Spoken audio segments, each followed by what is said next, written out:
Noon. Noon. Atun. Atun. Shu. Shu. Tefnut. Tefnut. Geb. Geb. Geb. Geb. Geb.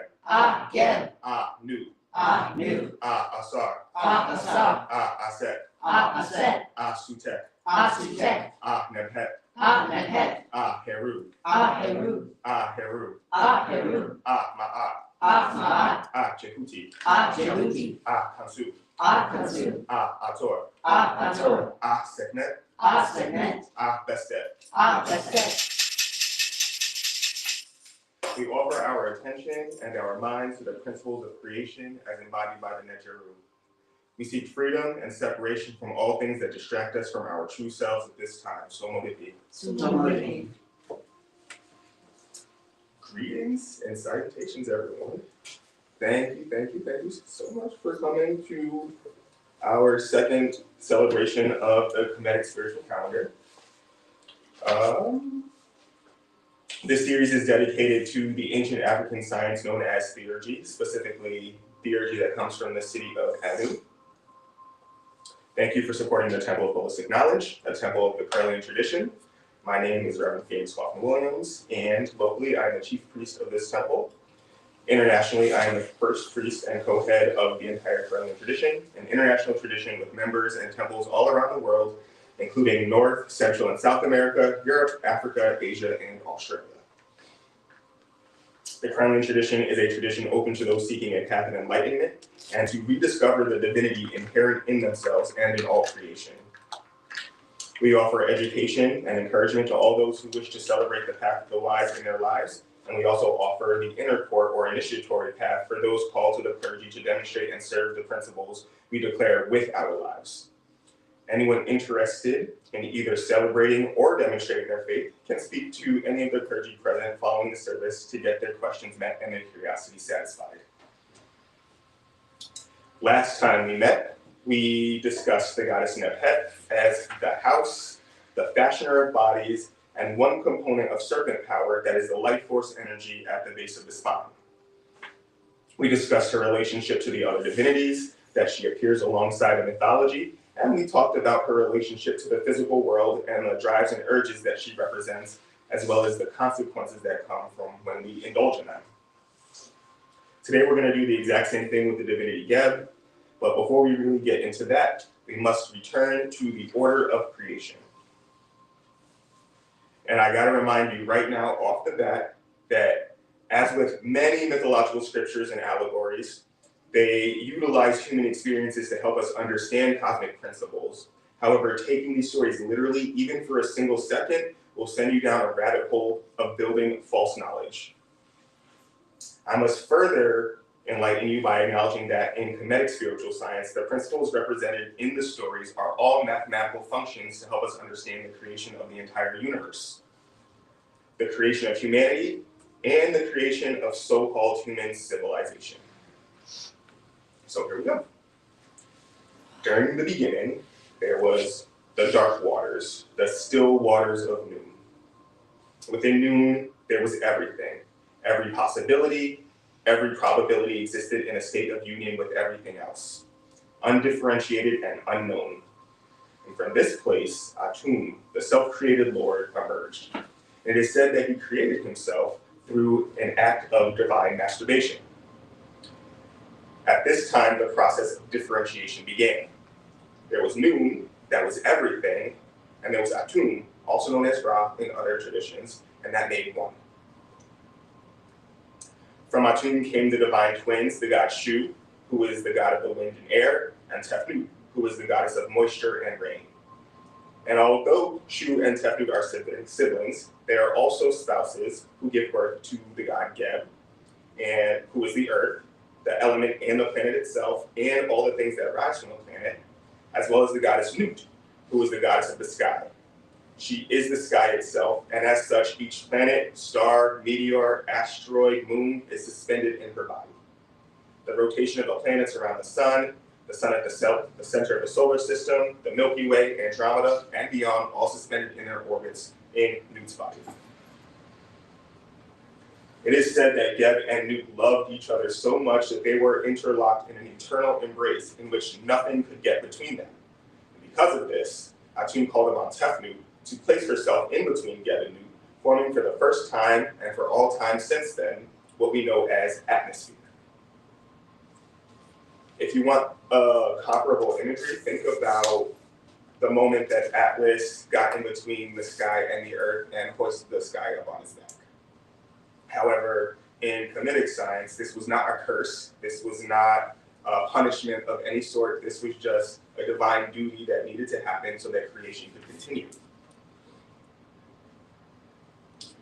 From here, I do want to point out that depending on how you tell the rest of the story determines which aspects of the mysteries we encounter next. I'll say for now, as a sidebar, that after their separation by their parent Tefnut, Nut would realize her pregnancy with Asar, Aset, Sutek, Heru, and Nephet, from whom we touched on last week as the house and the fashioner of bodies.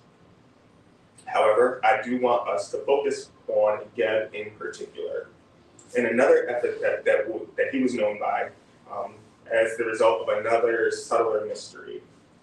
Geb is also known as Geb Gen-Gen-Er, which means Geb, the great cackler, as in quack, quack.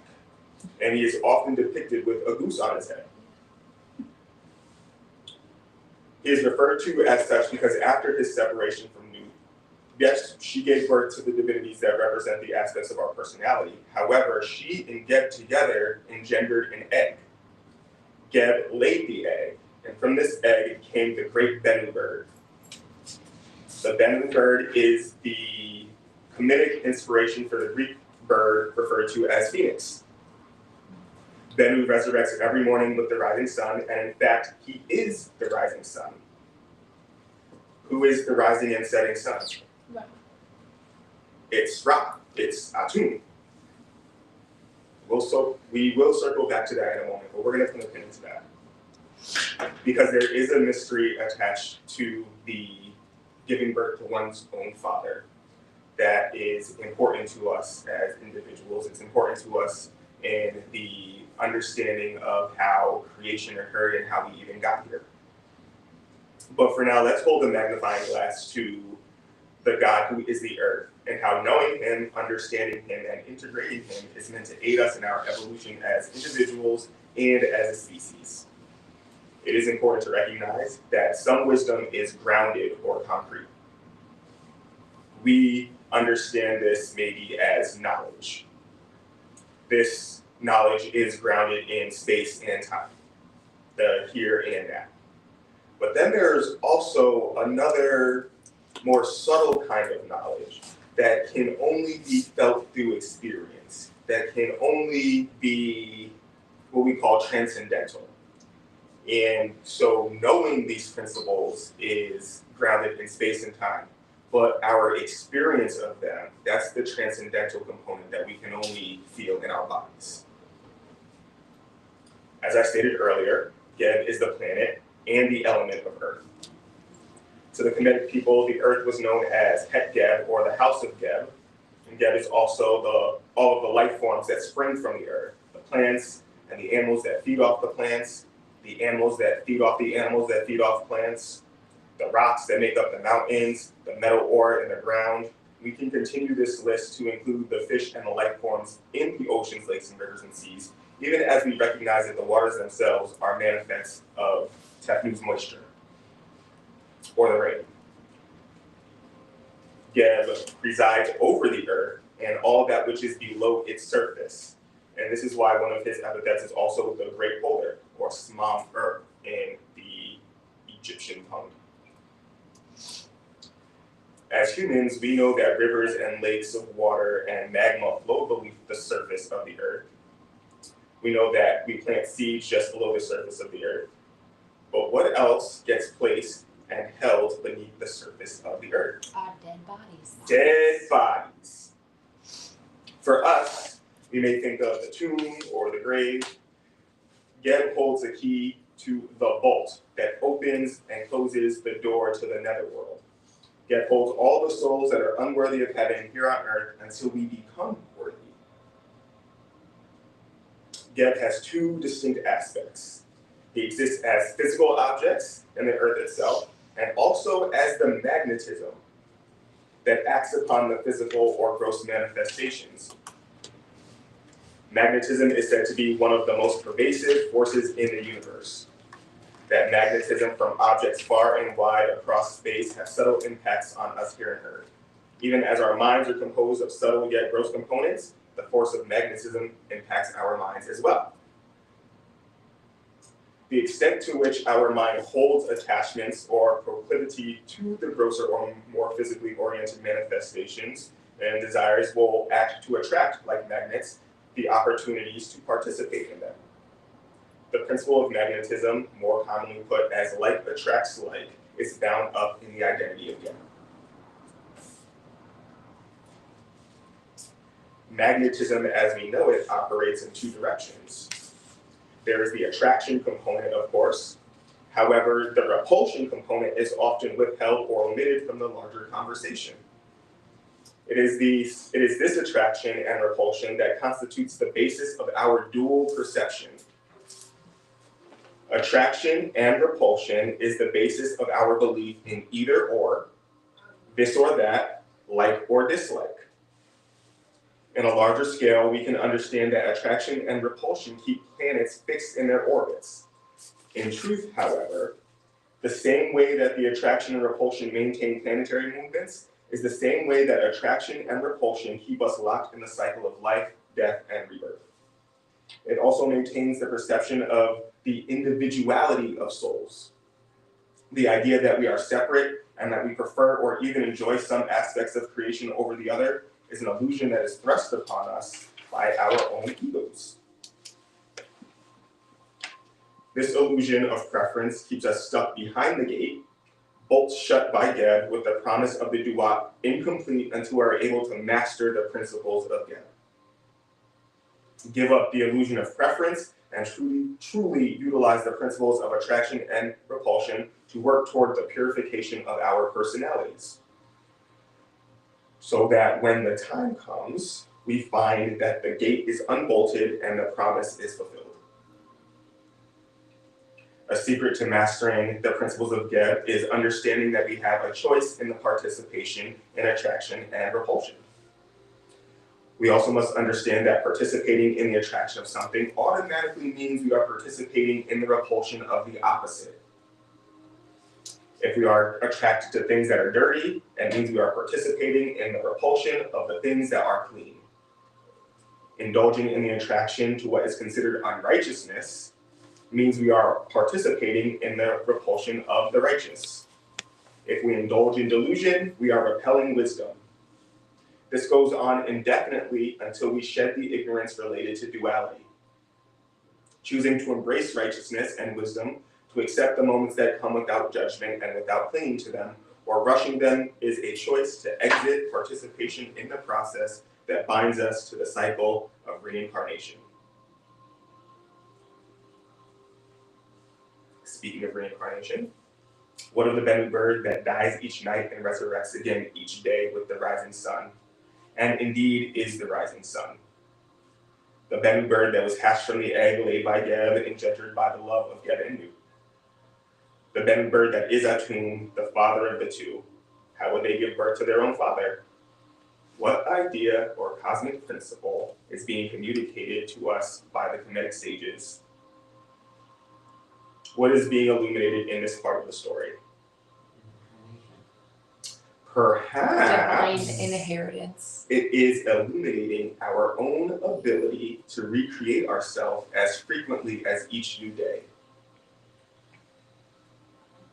Perhaps it is a nod to our species' tendency to participate in the self-similarity of structures, also known as the infinite nesting effect, in which we participate in the things that are familiar and that seem to work, perhaps recreating systems over and over and over again.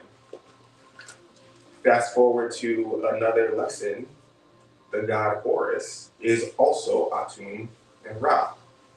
And the succession of the sun maintains the succession of kings and the order that was set forth by Atum when he first emerged. On that note, I'll leave you with this proverb, handed to us from our Kemetic ancestors. Look for the world within yourself. Do not look for yourself within the world, because if you do, you will only project your own fears and illusions into all that you perceive.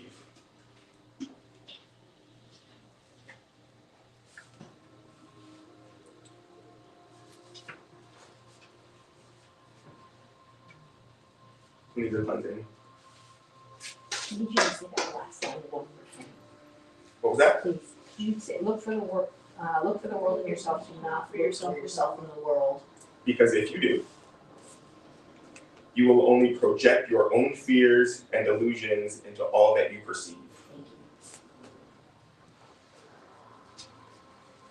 So if any of you have ever read or listened to The Charge of the Goddess, you might recognize that piece of advice that no matter how hard you seek for anything at all your seeking will avail you not unless you know this one truth, that if you can't find it within yourself, you will never find it without yourself. So again, on that note, who needs a cleansing? I'll take one.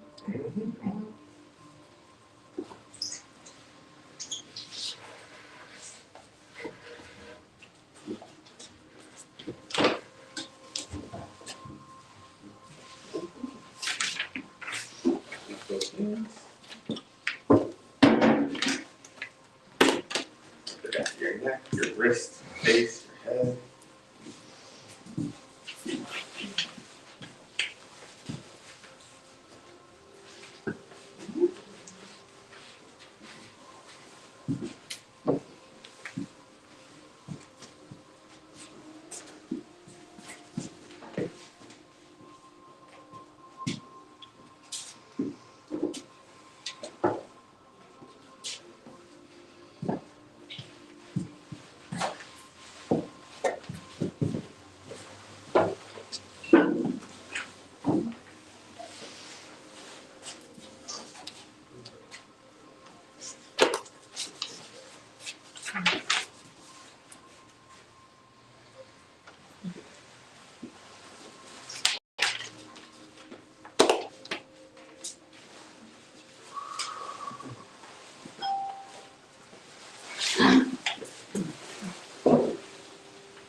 Who has questions for the dice? Can I ask a different question about what you learned? Sure. Okay. So when I was researching last night, I couldn't help but to feel like so much of this is passing on the torch, but just in a much more concentrated way. And it made me think about generational inheritance and that being passed down. Why are you grinning?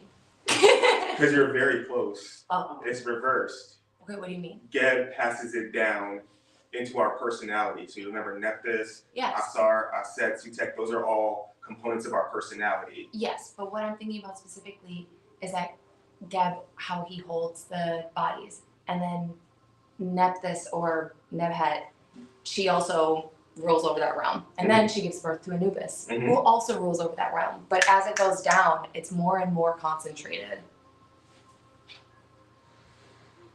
More and more differentiated. Okay. So they are multiplying. Right. And so we would say maybe Geb is the planet, Neptet is our perception of the planet. Right. Someone was saying that like Geb is the cemetery, Nephthys is in the cemetery. Geb is the cemetery, Neptet is how we feel about the cemetery, Yes. what we think or believe about the cemetery. Period. Okay. So if we're like cemetery, we're participating in repulsion, Yes. and it's what we think or believe about the cemetery, Yes. and that is fashioned by Neptet. Yes. Okay. And then Hu, Yes. who is her child with, interestingly enough, an earth god, Yes. so an heir to Geb. Yes. Their union represents our perhaps desire to figure it out. That's what I mean. It just keeps getting more concentrated. At least that's how it felt when I was researching it. Sure. And I thought that was really interesting. Sure. Any other questions? Any questions for the dice? Yeah, I'll do check. Do we have to have a specific question or can we just see what I'm they gonna assume that. Okay, cool. Okay, I do. Okay. What's up? Alright, so I just learned that they're closing the subway at the place I work at, which means they're gonna have to move me around somewhere. And I was told by my coworker that might mean I go part-time instead of full-time. And I want to ask about that. I'm really sad about that now. Okay. Alright, so we read them red, white, green. You got 356, which is boat. So you are gonna be moving around as a floater kind of situation. Okay. 5, cat. It's actually gonna be pretty comfortable. Like it's not gonna be too much of I mean, being a floater is a hassle, but it's not gonna be as big of a hassle. Like cat actually talks about comfort and perks. And then your green 6 is fruit tree, which means that actually in your travels, in your, maybe utilizing these perks, you actually find something that is way more beneficial to you that you like way better. Okay. Okay. Good question. Yes, you can very heavy last night and this morning. Well, you got a malefic. Okay. Which makes sense for one of us. You also got heart. Okay. And ladder. You will have to re-roll with the black one, but first thing is first. Okay. The skull is an omen of death, either figurative or literal. Okay. So like definitely be careful driving, be careful out and about in the weather, like be careful. The heart talks about relationships with other people, and when the heart shows up, it means that they are pretty secure. Not much to worry about in that regard. And the ladder means that like you are actually entering a position where you're either going to rise into a better situation, or you might choose to descend into something that's a little bit more comfortable for a little bit. Oh. But the option to move laterally is upon you. And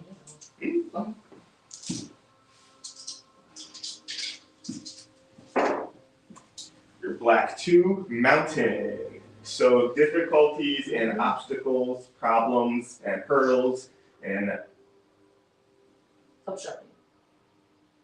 roads are closed. The red 5, the white 2. Oh, that's better. Okay. And the green 6. So no car crash, that's good. Right. So the red 5 is the beetle, which ties in great with that other ladder. So like that's doggedness and determination and your ability to actually build something sustainable out of shit. Okay. Like the beetle, like Yeah, it no, literally yeah, means- he's the dumb. Mm-hmm. Yeah. Who also is a totem of Ra. Yeah. Oh. The stork, either literal or figurative pregnancy. So what something something is something wants to come forward and like be created by you. Okay. And then the fruit tree means that once you actually have that and you put the energy into manifesting it, it will serve you. Okay, I just got to figure out how to get over the wall, Oh, basically. absolutely. Okay, so that's what it sounds like, right? Yes. Okay. And you should probably get some Reiki because of that lap throw. Okay. Yeah. Okay. So we will handle that. Okay. Who's next?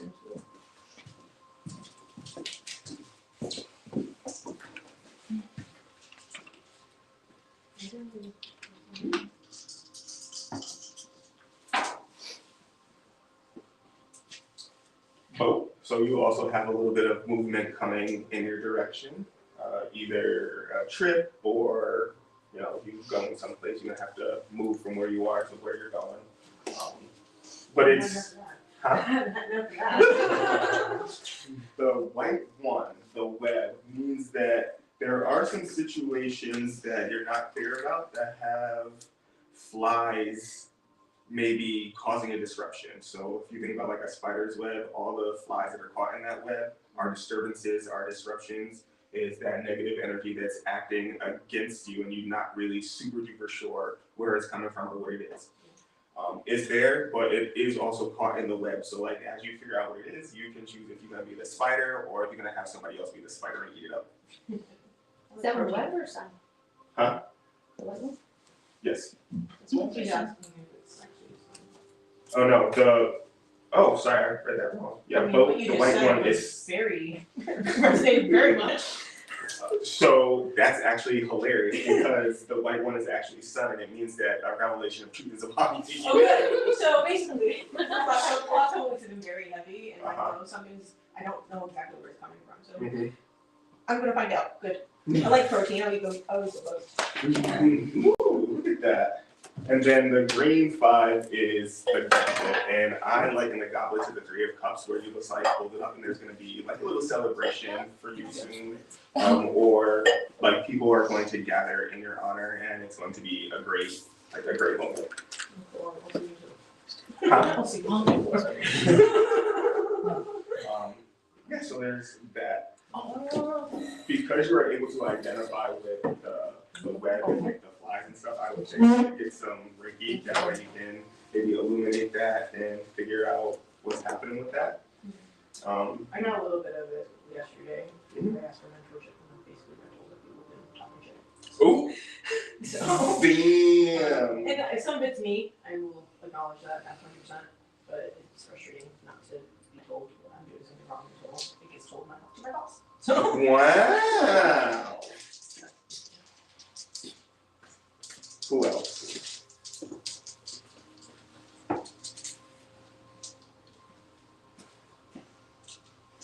Yeah, he said guidance as to returning to the inner house.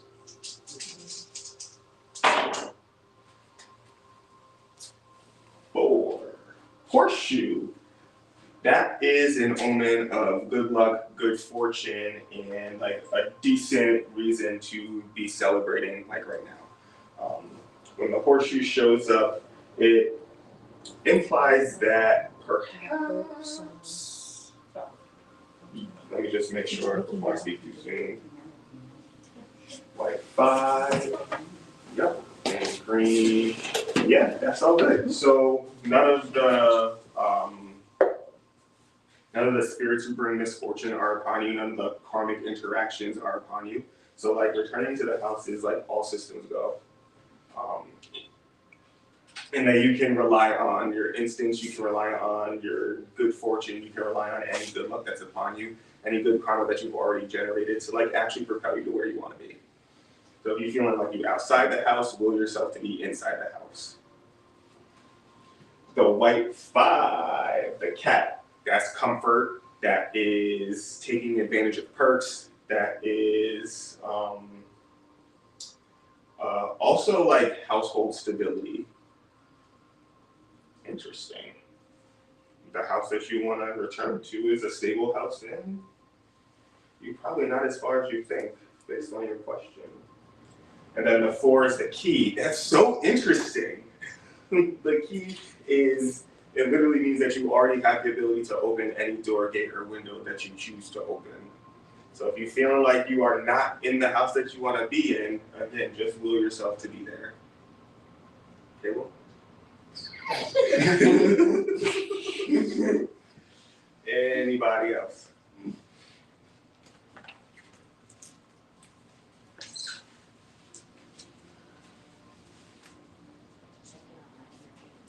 Mm-hmm.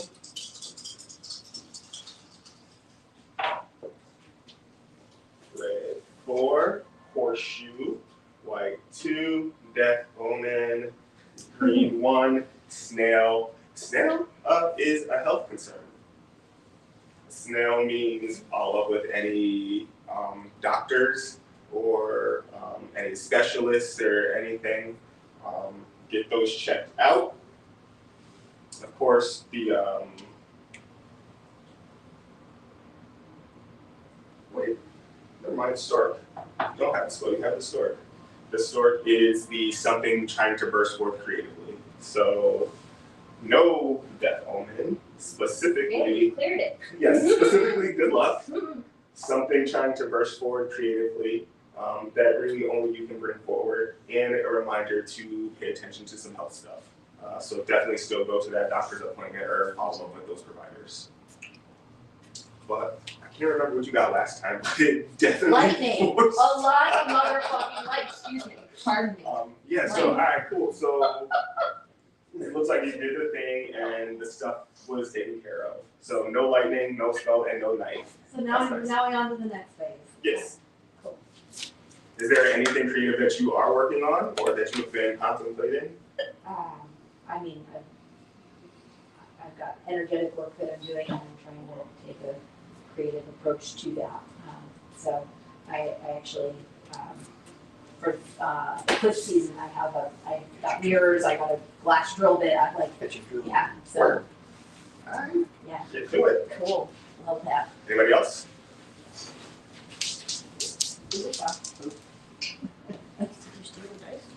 I've been given a message. Uh-huh. Let Phoenix know I rolled a red 2, a white 2, and a green 6. A red 2 is the death omen, a white 2 is the stork, and a green 6 is a fruit tree. So you're gonna need some Reiki, and you're gonna need to figure out how to roll a black dice that will give further information on what karmic or misfortune is upon you, unless you wanted to do it for you. That was Tina? Yeah. I mean, she could talk to the camera. I think it gets delayed. And she probably didn't want to scare people. Fun of it. She said yes, roll the dice.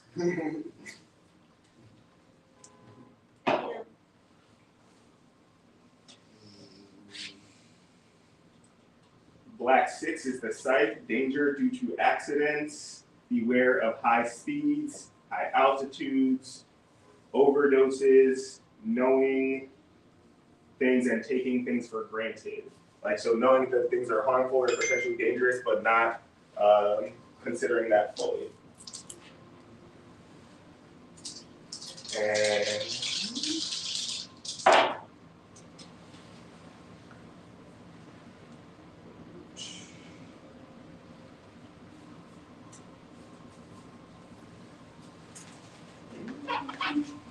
alright, so for Tina, I will give her some lightning water. She's gonna need to get her own egg, and she's going to need to go to a sacred place and put that in the snow or the dirt and pour the lightning water over it.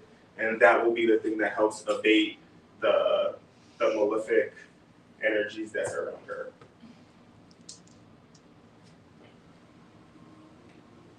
Thank you. Any other questions, comments, or concerns? Thoughts? Okay. Then come on back the first Saturday of March, and we will do this again with a different spirit and some different kinds of magic. So that will be a thing too. But again, thank you all for coming. Thanks, Phoenix. Until next time, let's be.